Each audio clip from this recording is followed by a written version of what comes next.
भंते। मनुष्य को 4 फलों के साथ उपमित किया जाता है। द्राक्षा फल के साथ, नारियल के साथ, बोर के साथ और सुपारी के साथ। द्राक्षा फल बाहर से कोमल होता है और भीतर से भी कोमल होता है।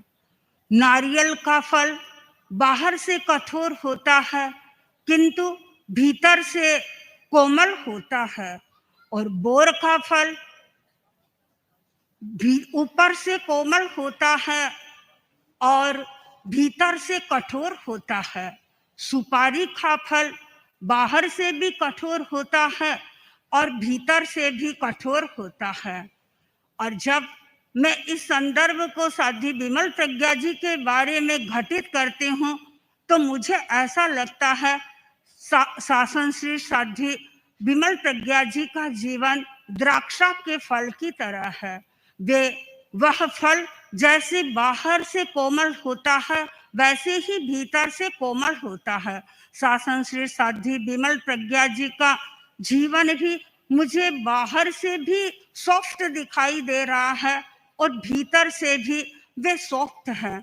उनकी वाणी में कोमलता है, उनकी वाणी में मधुरता है और उनके व्यवहार में भी मधुरता परिलक्षित होती है।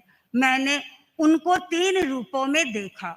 मुमुक्षु के रूप में पारमार्थिक शिक्षण संस्था में देखा, साध्वी विमल प्रज्ञा जी के रूप में देखा और शासन श्री साध्वी विमल प्रज्ञा जी के रूप में भी देखा। लेकिन तीनों रूपों में मुझे किसी प्रकार का कोई अंतर दिखाई नहीं दिया। वे जैसे प्रारंभ में थे वैसे ही वे आगे बढ़ते गए और वह रूप और अधिक इनका निखरता गया। साध्वी श्री विमल प्रज्ञा जी के भीतर तत्व ज्ञान के प्रति अभिरुचि है। कभी कभी आप हमें बताते हैं कि संस्था में थी तो मुझे तत्व ज्ञान समझ में नहीं आता था। परीक्षा देनी थी तो मैंने जीवा जीव पुस्तक को पूरा ही रट लिया, पूरा कंठस्थ कर लिया और परीक्षा दे दी।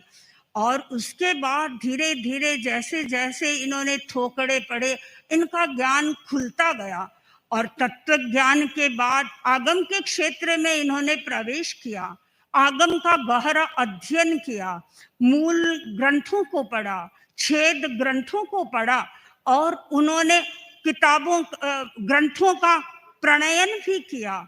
और तत्व ज्ञान का कोई विषय इनके सामने आता है तो इनका दिमाग उसी में उलझ जाता है। मैं कई बार देखती हूँ जब साध्वी जिन प्रभा जी, साध्वी मुदित येशा जी, श्रुत येशा जी, मास्टर जी, ये लोग परस्पर में कभी चर्चा करते हैं, चारों मिल जाते हैं तो तत्व ज्ञान के बारे में किसी के मन में कोई जिज्ञासा होती है तो परस्पर वे चिंतन करते हैं और जब तक उनकी गुत्थी नहीं सुलझती है तब तक वे आगमों का थोकड़ों को देखते रहते हैं और जब गुत्थी सुलझ जाती है तब उनको चैन आता है। यानी तत्व ज्ञान के प्रति जब गहरी रुचि और गहरी निष्ठा होती है तो वो व्यक्ति तत्व की चर्चा में रुचि लेता है। साध्वी विमल प्रज्ञा जी तत्व का अध्ययन भी करती हैं और अध्यापन भी कराती है। अभी यहाँ पर एडवांस्ड तत्व ज्ञान की क्लासेस लगती थी। बहनें आकर के मुझे बताती थी कि इतना सरलता से हमें तत्व ज्ञान को समझाते हैं। तो साध्वी श्री जी का अध्ययन का क्षेत्र तो विशाल है ही, लेकिन हमने देखा इनको अनेक संघीय कार्यों के साथ में भी जुड़ने का अवसर मिला। गुरुदेव शायद सबसे पहले साध्वी विमल प्रज्ञा जी होंगे जिनको आचार्यों की सेवा करने का, गोचरी की सेवा करने का लंबा अवसर मिला। इन्होंने लगभग 24 साल तक परम पूज्य आचार्य महाप्रज्ञ जी की और आचार्य वर्ग की गोचरी की सेवा का कार्य किया और अंत में स्वयं ही आचार्य वर्ग ने जब देखा साध्वी विमल प्रज्ञा जी एक उम्र के पड़ाव पर पहुंच गई है तो आपको सम्मान इस व्यवस्था से मुक्त कर दिया। और जब गोचरी करती थी तो बड़ी शालीनता के साथ में करती थी। कभी जाती किसी व्यक्ति ने भावना भा दी तो वे कभी भी ऐसा नहीं कि उसको धुतकार दिया, उसको छोड़ दिया, सबके यहाँ जाते थे। और आज भी जब लोग भावना भाते हैं तो गोचरी के लिए जाने की उनकी इच्छा रहती है।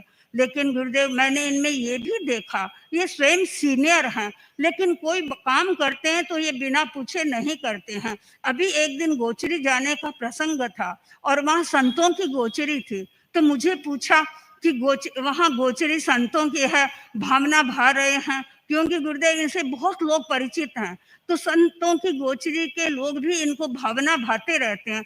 तो मैंने इनको कहा, देखो गुरुदेव की ओर से तो मनाही है, और तो मैं आपको क्या कहूँ। तत्काल इन्होंने अपने आइडिया को ड्रॉप कर दिया और कहा, ठीक है, आप जब पधारें तो मुझे बता देना, तो मैं भी आपके साथ में गोचरी के लिए चलूंगी।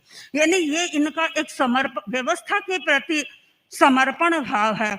और राजकीय उपकरणों को संभालने का जब इनको दायित्व दिया गया तो बड़े करीने से ये सारा कार्य करती थी। और दीक्षा के समय में तो जब इतने इतने उपकरण सब साधियों को देने होते हैं, मोक्षप के समय में अनेक साधियां होती है, तो ये बड़ी शांति के साथ में और निष्पक्षता के साथ में सबको सब व्यवहार करती हैं। जिसको जो देना है, जिसको जो चाहिए, वे बहुत आराम से अच्छी तरह से देती थी। और हमारी साधियां भी उनके पास में कोई भी उपकरण लेने के लिए संकोच का अनुभव नहीं करती थी, उनके पास चले जाती थी। उनको ये विश्वास था कि हम जा रहे हैं तो साध्वी श्री जी हमें ये चीज दे देंगी। कोई भी कार्य हो, महोत्सव के समय में पहले ये गोचरी की व्यवस्था करते थे।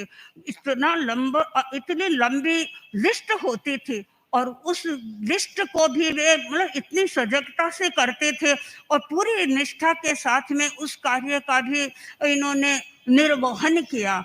तो मैं आज इनके संयम जीवन का के 50 वर्ष पूरे हो रहे हैं। मैं यही मंगल कामना करती हूँ कि आपने संघ की सेवा की, आपने गुरुदेव की सेवा की, और अब आप अपने आत्मा की सेवा करें। आपकी अंतर्मुखता बढ़े, आत्मलीनता बढ़े, और आप अपने आसपास में रहने वाली साधियों को सतत प्रेरणा देते रहें। ओम। निवेदन मंगल